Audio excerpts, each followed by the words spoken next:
I don't know, because we live in this world, right? And our world is just Pokemon. And it's funny, like once you go outside of the bubble that we are in, it's like, wait a second, not everybody is as into this hobby as us. But we had talked a little bit about the Wizard employees, but now I want to talk a little bit about FPO cards.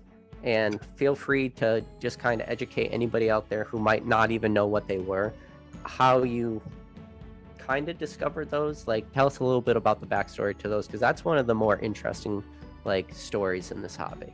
Right.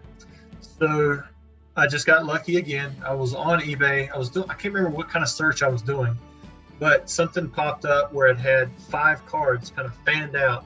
And I can't remember if the title said test or sample or something, but I remember seeing a Charizard on one of the cards, and it actually said 4 position only. So it was a Charizard from Expedition, and that text was written over the front of the card. And, at first, I see it and I'm thinking, is this real? Did somebody just print the card? But the cards themselves, they looked legitimate.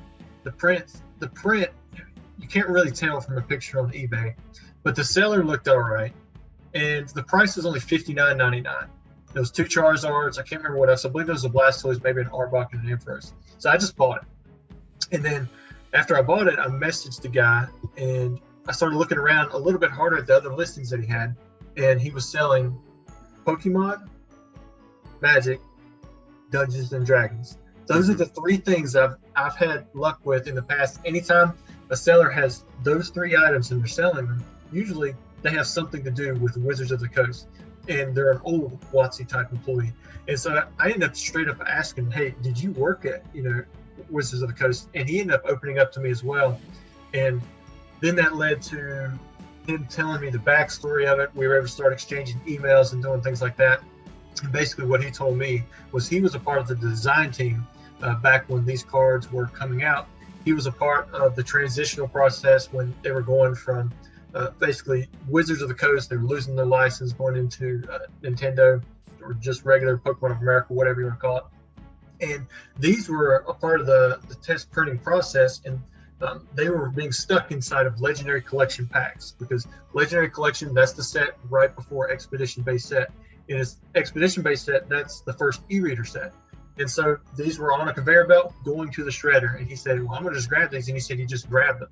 And he ended up having still many of these sealed packs. A lot of them were 5-card packs, and he actually had 3 10-card packs. And then he had he actually had one Alakazam that was a 4 position only, but it didn't actually have the text on it. But in the bottom left corner, it said medium. And he ended up selling me all this stuff. Like, I bought the packs for like $50 a piece. The 10-card pack was $100. I bought a stack of the FPOs. I mean, I think they ended up coming about $3 a card.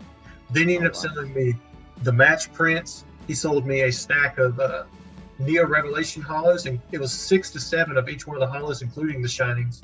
And then he also sold me a stack of Neo Discovery square cuts. So, I mean, it was really cool. Like, all this stuff was like test print stuff. He ended up having demo packs, E3 Red Cheeks Pikachus as well. He had a box full of promos. I mean, it was just like a 12 by 12 box where it was cards that they would look at during the design process and use to mock up different things, and they just throw it off to the side. I remember there being like 300 of those Suicune promos, the number 53.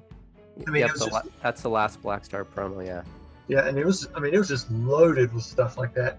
And he ended up selling me a lot of other stuff over the years. Every now and then he'll text me like, hey man, I got some more WotC stuff, or I have another E3, I have another demo pack, and I love it. I mean, he sold me the Exodus test reverse foil sheets from Magic the Gathering.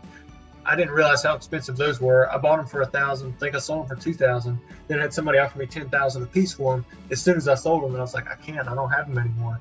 But apparently those were like super like rare and wanted, desirable, and I had no idea because I just didn't have that knowledge, on the Magic side. That is, yeah, I'm happy you shared that story. That's why I said before I asked it, I was like, it's definitely one of the coolest stories in this hobby. It was completely